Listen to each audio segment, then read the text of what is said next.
continuar un poco lo que hablábamos antes, que intentábamos un poco desde la parte de tecnología pura y dura, como por ejemplo ha sido toda la presentación de Juan Luis. Ahora la parte más de desarrollo, Xavier Coy, de FDSA. ¿Qué tal, Xavi? ¿Cómo estás? Buenos días, ¿qué tal? ¿Se me oye?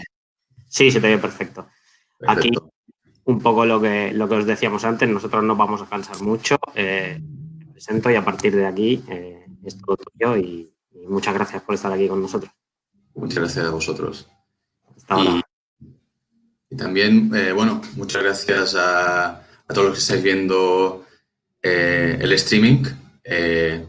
Ya me imagino que todo el mundo tendrá muchas cosas que hacer y que estéis aquí, pues la verdad es que me alegra mucho. Y yo por mi parte me comprometo a aprovechar esta media hora para dar el máximo de información de valor, basado en casi 3 años de experiencia trabajando con Docker, Kubernetes y adentrándonos en la, digamos, cultura DevOps. Para poneros un poco en contexto, yo soy CTO y socio de la empresa FDSA Desarrollo, estamos aquí en Palma, en Mallorca. Y, y bueno, para no enrollarme, simplemente os comento que nos encargamos digamos, nosotros ayudamos a otras empresas a desarrollar sus plataformas tecnológicas. Estamos muy orientados digamos, a desarrollo de APIs pues, que exijan mucho rendimiento, manejen un gran volumen de datos o, bueno, donde la escalabilidad es un elemento muy importante. Claro, como podéis imaginar, pues tecnologías como Kubernetes, la verdad es que nos vienen muy bien, ¿no?, para conseguir esos objetivos. Y bueno, y si bien que, digamos, en estos 3 años ya cada vez lo usamos más, Kubernetes en nuevos proyectos, porque la verdad es que nos aporta muchísimo, hay que admitir, ¿no?, que hubo momentos en los que nos planteamos por qué nos habíamos metido en este jardín, ¿no? Donde no lo vimos del todo claro. Pero bueno, al final, en retrospectiva, poco podemos culpar a la tecnología. Al final, como en muchos de los casos, depende más de las personas, de la organización. Y nada, y simplemente me gustaría contaros mi recorrido y espero que para los que, digamos, estéis recorriendo este camino, lo vais a recorrer, pues ojalá os inspire y estos aciertos y errores que cometimos, pues os puedan servir, ¿no?, en vuestro propio camino. Y vale, pues nada, digamos, este camino lo podríamos resumir como veis en pantalla. Seguro que a mucha gente os puede sonar gráficas de este tipo, ¿no? Se suele hablar un poco de este modelo cuando se habla de gestión de cambios y al final meterse en una cultura de DevOps o una tecnología como Docker y Kubernetes. Estas tecnologías pues suponen un cambio grande. Y bueno, esta está basada 100% en mi experiencia. Como podéis ver, al principio hay un optimismo elevado, ¿no?, en la fase que he comentado, que he llamado el hype, ¿no?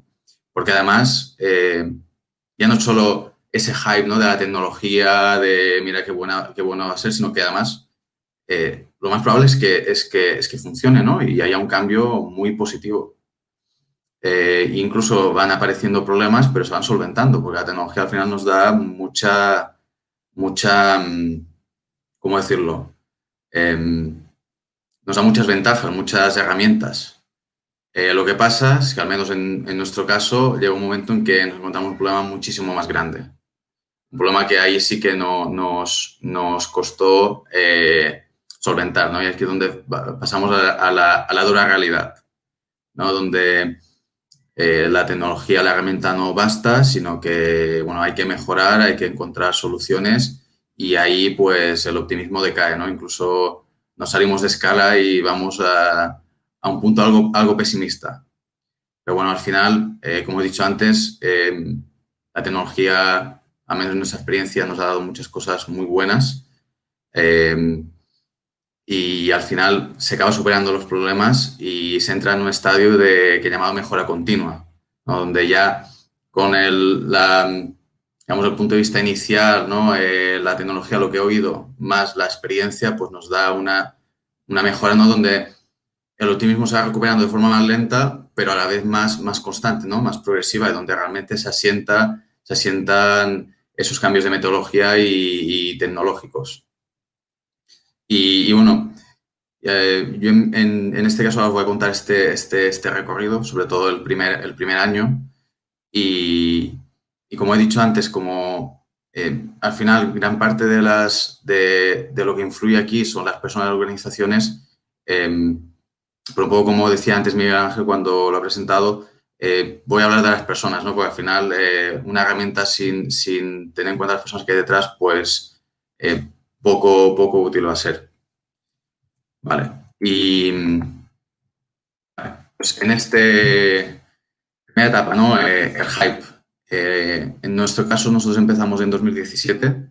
Yo me acuerdo que a que a finales de 2016 empecé a oír ¿no? de cosas de Docker, Kubernetes, que iba a ser la revolución, que tenía muchas cosas buenas, pero la verdad es que no tenía idea de lo que era. A mitad de 2017, bueno, yo en esa época trabajaba en un equipo, bueno, en el CDSA, en un cliente concreto.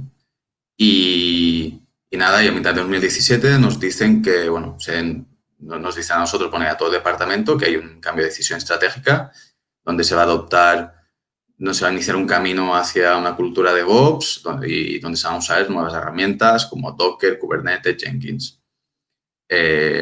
Vale.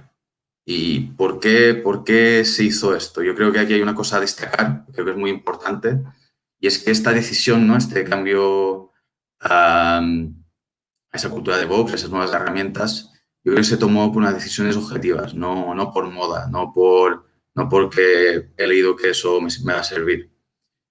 Bueno, este cliente al final tiene varios centros de datos en todo el mundo, con algunas soluciones on-premise, otras en un cloud hecho a medida.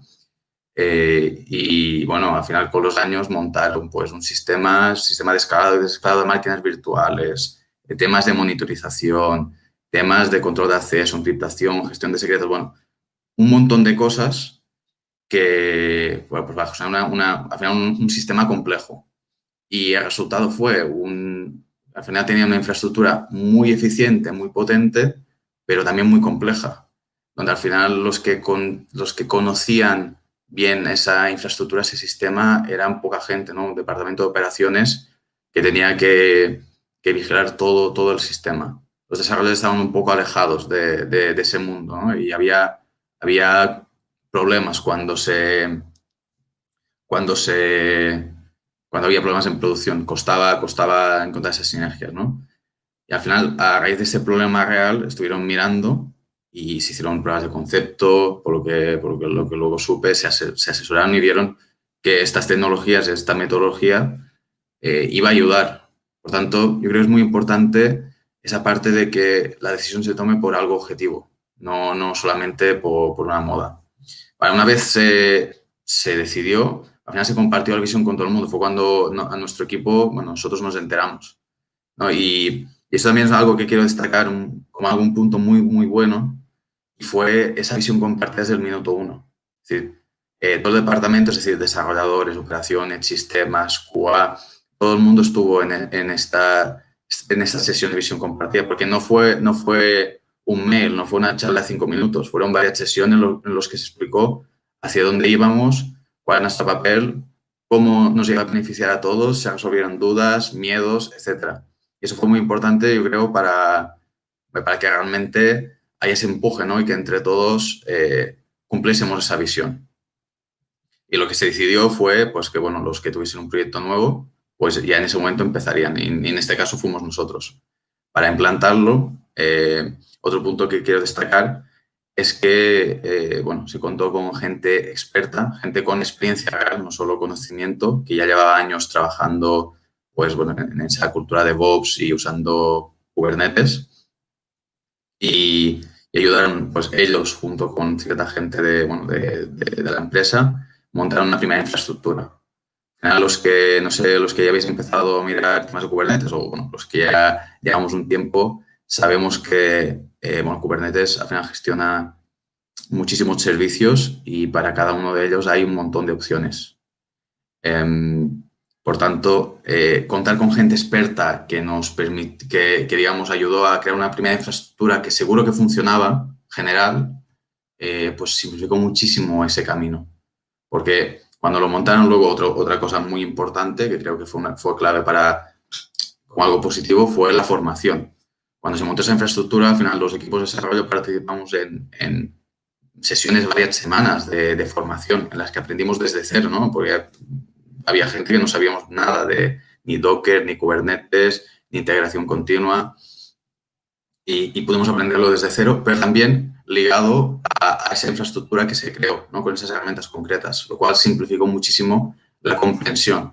No hubo una parálisis por decisión ante las 10.000 opciones que hay de todo. Y nada, la verdad es que fueron sesiones muy intensas, pero a la vez creo que nos preparamos muy bien, ¿no? Para empezar todos los equipos ante el reto que venía, que era un cambio importante. Lo que sí que vi en retrospectiva son dos cosas. Una es que no se establecieron responsabilidades para recursos compartidos, es decir, el propio clúster de las aplicaciones, los clústeres de integración continua, monitorización, etcétera, eran responsabilidad de todos los equipos. Claro, eso generó cuando hubo ciertos problemas, ¿no? Y cosas a ajustar, hubo ciertas,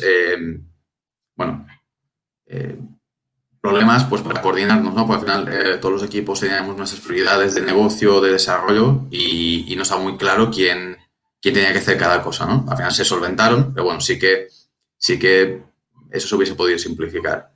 Y el otro tema es que no se involucró el equipo de operaciones y sistemas, lo cual tiene lógica en ese contexto. Al final, ese cambio se hizo, no tenían capacidad para añadir ahora nuevas responsabilidades. Se buscaba montar un nuevo equipo que diese apoyo en esta nueva infraestructura, pero en ese momento no estaba, ¿no? Lo que pasa es que eso, bueno, generó luego ciertos problemas que comentaré. Pero bueno, hay que decir que en ese momento la verdad es que el optimismo, ¿no? Como muestra la gráfica, empezó a subir porque aparte ¿no? del reto tecnológico, nuevos proyectos, microservicios que nos apetecen a todos los programadores, la verdad es que cuando empezamos a arrancar la cosa funcionó muy bien. En poco tiempo, digamos, los equipos de desarrollo, aparte de desarrollar, se encargaban de desplegar y mantener el sistema en producción. Y bueno, la verdad es que poder controlar esas fases pues simplificó muchísimo porque cuando detectábamos problemas en producción se ajustaba rápido, lo desplegábamos nosotros y luego poníamos mecanismos para que no volviera a pasar. La verdad es que fue un flujo pues muy bueno, muy efectivo. ¿Qué pasó? Que llegó un momento en que, bueno, aunque en esta fase encontramos algunos problemillas, igualmente pues los vimos superando, ¿no? Y al final íbamos aprendiendo cada vez más y la cosa tenía todo el sentido del mundo. ¿Qué pasó? Que llegó un momento en que encontramos un problema muchísimo más grande, donde sí que nos costó más encontrar la solución. Es donde entramos en la dura realidad. Eso fue al cabo de 4 meses, creo. Desplegamos un segundo servicio y para que os hagáis una idea, el primer servicio recibía unas 10.000 peticiones por minuto y el segundo pues llegó a recibir hasta 150.000. Unas 15 veces más y estamos hablando pues, bueno, de un cierto tamaño. ¿Qué pasó? Al principio no lo notamos, no pasó nada porque precisamente fuimos escalando poco a poco, ¿no? Para probar la nueva infraestructura en una situación nueva. Pero ¿qué pasó? Al cabo de poco tiempo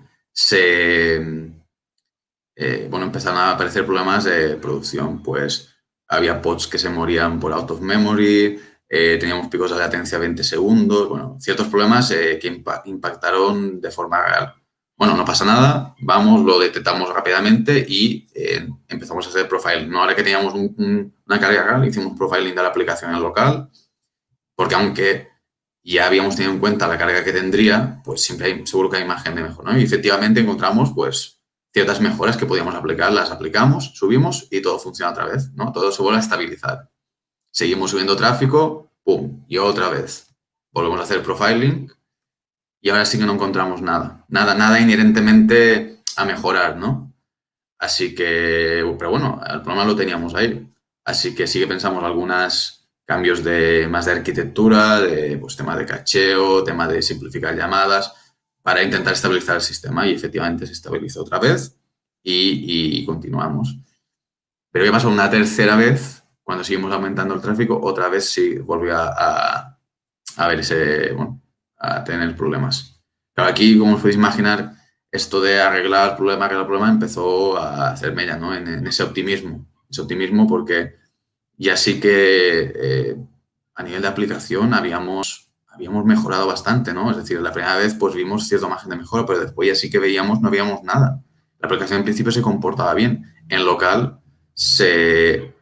en local se funcionaba perfectamente, no sabíamos qué pasaba. Y bueno, aquí podía tirarme pues una hora explicando este problema, ¿no? Pero para simplificar, al final encontramos la solución. Contamos con ayuda pues, de gente de operaciones, gente con una experiencia en operaciones de sistemas muy elevada. ¿Por qué? Porque aparte de haber mejoras en la aplicación para conseguir más estabilidad, hubo temas en la infraestructura. Es decir, vimos que el load balancer de Azure, que era el básico en esa época, pues no era suficiente. Vimos que los nodos pues, se podían configurar ciertas configuraciones de Linux para optimizar nuestro caso de uso, pues se podía hacer. Temas en el Nginx, en el Ingress, pues también se podía optimizar para nuestra carga. Y claro, al final lo que vimos es que no solo era nuestra pieza la que tenía que optimizarse, sino que teníamos que optimizar todas las piezas que componen la infraestructura. Pero nada, pero para resumir, digamos, aquí vi 2 puntos, ¿no? Pues esto al final se extendió de días a semanas y empezó a afectar, bueno, tanto a nosotros como a negocio y bueno, al final se superó, ¿no? Pero 2 lecciones o dos puntos a remarcar.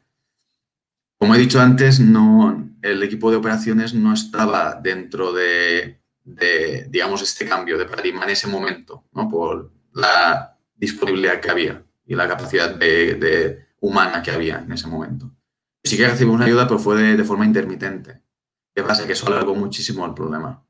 Al final, lo que nosotros vimos que, por una parte, necesitamos un expertise de desarrollo, que lo aportamos nosotros y pudimos mejorar muchísimas cosas, pero también un expertise en sistemas e infraestructura, cosa que para nosotros era algo nuevo, ¿no? Y estábamos aprendiendo por el camino. Y recibir ayuda de forma intermitente alargó muchísimo.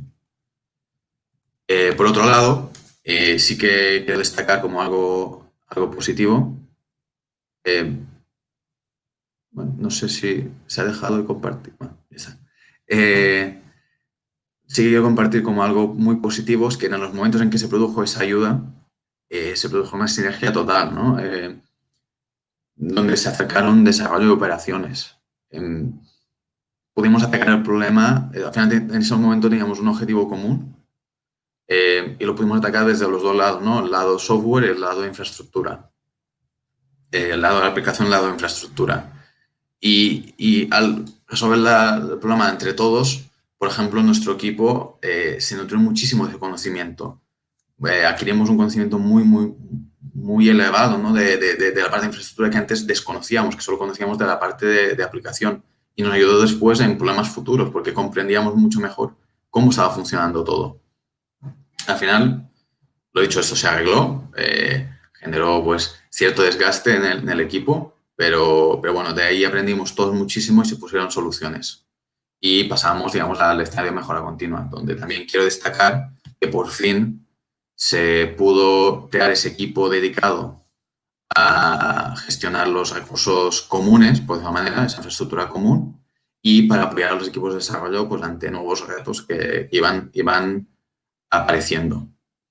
Y nada, y poco a poco la cosa fue avanzando y ya os digo, después de 3 años pues lo estamos aplicando tanto en ese cliente como en otros, porque para nosotros ha sido un antes y un después y poca cosa más. La verdad es que me gustaría simplemente resumir un par de ideas basadas en esta experiencia, ¿no?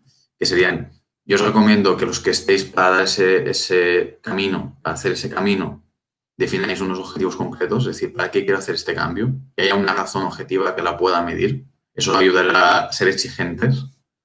En segundo lugar, comparte la visión con todos los que intervienen. Un cambio de paradigma, la manera de desplegar las aplicaciones o la cultura de desarrollo de operaciones es un cambio grande, difícilmente va a quedarse recluido en unas pocas personas, por tanto, comparta la visión cuanto antes, que tengamos todos un objetivo común.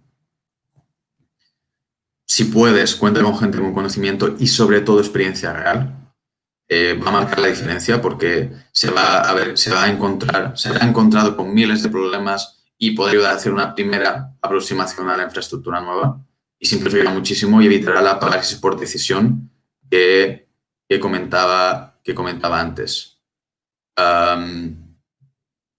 Luego, formación, es decir, esto también va a ser un cambio grande, como decía, por tanto, que la gente se sienta preparada. Se va a aprender muchísimo por el camino, muchísimo. Nosotros hemos aprendido muchísimo más con todo ese recorrido, ¿no? Tanto el hype como la dura realidad, pero el punto de partida será lo mejor posible. Va a aportar muchísimo más y va a hacer que la gente se sienta más segura.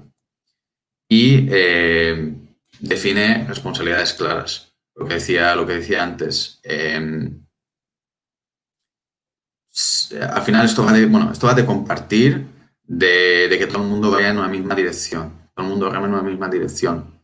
Pero si las reglas de juego están claras, es decir, sobre todo lo que se espera de mí y con quién puedo contar, ¿no? Quién me puede ayudar cuando tenga un problema, va a ser todo muchísimo más fácil. No digo definir responsabilidades para decir yo hasta aquí no me intereso, ni mucho menos, al contrario. Pues saber qué se espera de mí, cómo puedo ayudar a los otros y cómo los otros me pueden ayudar a mí. Y esto va a hacer que la cosa, pues, bueno, fluya muchísimo más. Y nada, espero que os haya gustado. Sí que me gustaría remarcar que esto al final es mi recorrido. No tiene por qué ser así para todo el mundo. Sí que a nosotros, curiosamente, nos ha pasado este optimismo que sube, baja y luego va subiendo más constantemente en otras cosas, pero bueno, depende muchísimo de la cultura de la empresa, del enfoque que se decida tomar, de la formación que reciba la gente. Y ojalá, pues bueno, estas ideas, este repaso tan rápido, os pueda ayudar para que ese camino, los que estén por recorrerlo, pues os pueda servir para que sea lo mejor posible. Y por mi parte, nada más. Ya si hay alguna pregunta, creo que tenemos, Miguel Ángel, Sí. yo que tenemos 5 minutos. Perfecto, ¿qué tal? Muchas gracias, Xavi. Muy interesante. Un poco lo que hablabas, que cuando todo empezó a mejorar fue cuando empezasteis, ¿no? A colaborar un poco entre operaciones y el resto de desarrollo, ¿no? Y a partir de aquí hay una pregunta que viene muy al hilo, que dice si hubo problemas de lucha de egos entre los diferentes equipos cuando pasasteis a migraciones. Es decir, continúa, dice, si no se cuenta con el equipo de SysOps durante la toma de decisiones, cuando realmente les tocó administrar, ¿cómo fue? Bueno, hay que decir que aquí también yo al final tengo la foto desde el punto de vista de mi equipo, tampoco tengo la visión global. Sí que os puedo decir que hubo ese problema, ¿no? Al final había un problema complejo, ¿no? Que es que había toda una infraestructura existente que no podía desaparecer y se necesitaba seguir dando servicios. Más, que yo sepa, aún se sigue dando servicio porque poco a poco y a lo largo de los años van a ir sustituyendo y sacando nuevas implementaciones para dar soporte al negocio, ¿no? Pero al final lo que se tomó, por lo que yo sé en ese punto, es, pues al final es un equipo nuevo, integrado en ese contexto de operaciones, pero ya orientado a esta cultura de DevOps, por decirlo de alguna manera, que es diferente al de sistemas clásico. Aún así, yo lo que sí que puedo decir es que esa ayuda que recibimos para solventar el problema no vino de gente, bueno, hubo una parte de esa gente experta que ya nos ayudó, que también nos fue ayudando todo el camino, pero una parte muy grande fue gente experta en sistemas, que nos decía, hostia, aquí el Linux no sé qué, pues aquí nos faltaría eso, las tablas de IP pues están encolando demasiadas cosas, etcétera, etcétera. Y nosotros,